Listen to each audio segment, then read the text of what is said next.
Alright, still in 4.1 through 4.4, one other thing that we need to do is graph a linear inequality. Remember, it's like graphing a linear equation with a few extra steps. So anything we do here, the first few steps would also apply to graphing linear equations. So how do we do that? Well, we have some options. We could find the intercepts, and this would be set up well to find intercepts if we want to. We could treat this as an equation. Or we could isolate y. To me, it looks pretty good here to try to find the intercepts. So remember, when we want to find the x-intercept, we let y equal 0. So let's treat this like an equation for now to find intercepts. X plus 2, let y equal 0, equal negative 5.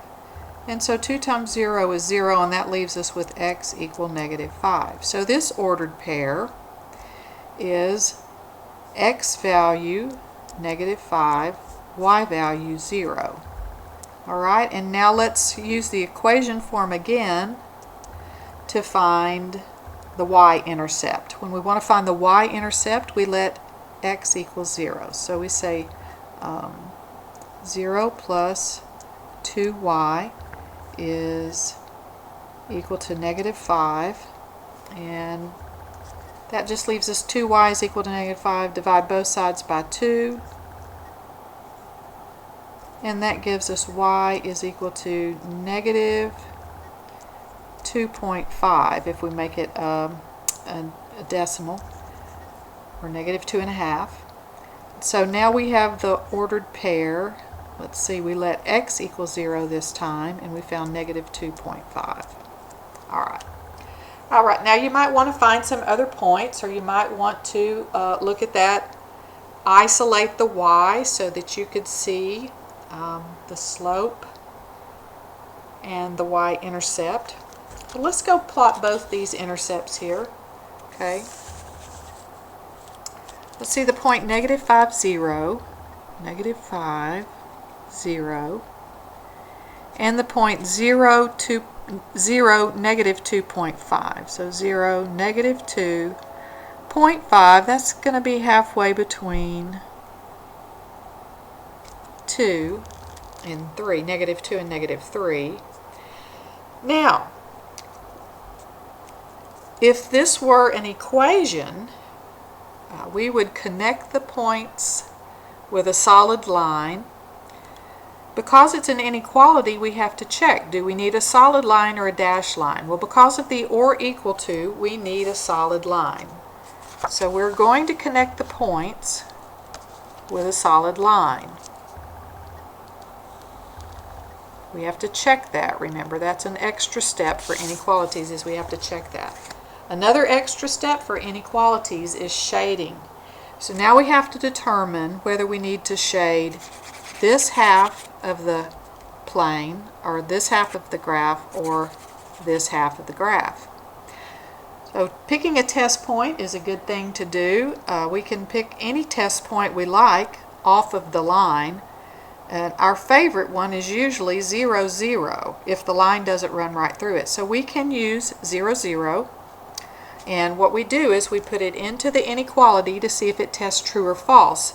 If it tests true, this is the correct side to shade, and if it tests false, it's the wrong side, and we shade the other one. Okay, so let's take that 0, 0 back to the inequality. So that would be coming this way, 0 plus 2 times 0 is greater than or equal to negative 5. Well, that's 0 plus 0 greater than or equal to negative 5. 0 is greater than or equal to negative 5. So we have to think, is that true? Is 0 greater than a negative number? Yes, it is. This is true.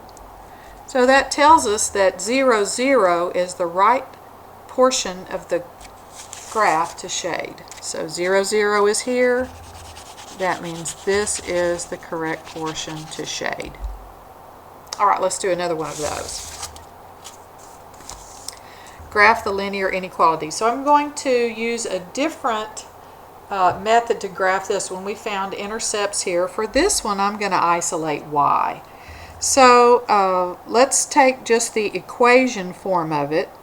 4x minus y is equal to 4. Remember, we can find points just with the equation form. So that means I would want to move or eliminate 4x from this side, minus 4x from both sides. That gives us negative y is equal to turn these around, negative 4x plus 4. And I want a positive y, so that means I'm dividing all terms or multiplying all terms by negative 1. That means all the signs will change. Positive y is equal to positive 4x plus negative 4 or minus 4. Now, I went a different route with this one because I wanted to see the slope and the y-intercept. Remember, this is the slope, 4, which means 4 over 1, rise 4 over 1. And negative 4 is the y value of the y-intercept. So that gives us 2 points. So let's use that information to get points. So our starting point is 0, negative 4. 0, negative 4. And then we don't have another point, but we have directions to another point. The slope 4 says 4 over 1, up 4 over 1. If we need to do that again, we can, up 4 over 1. Now, if this were an equation, we would connect it with a solid line, but it's an inequality, so we need to check here. Do we need a solid or a dashed line? Well, because of that symbol, it needs to be dashed. So we do connect the points, but we connect them with a dashed or dotted line, not a solid line. And we again have the decision to make about shading. Okay, so is 0, 0 available? Yes, it is. So let's use it in the original. Okay, let's see. It says from here we're going to use 0 for both the x and the y. 4 times 0 minus 0 is less than 4. So 4 times 0 is 0. 0 minus 0 is less than 4. That's 0 is less than 4. Think, is that true? 0 is less than 4. Yes, it is true. Okay, that's true. So that means 0, 0 is the correct side to shade. Now both times here 0, 0 tested true, but sometimes it tests false.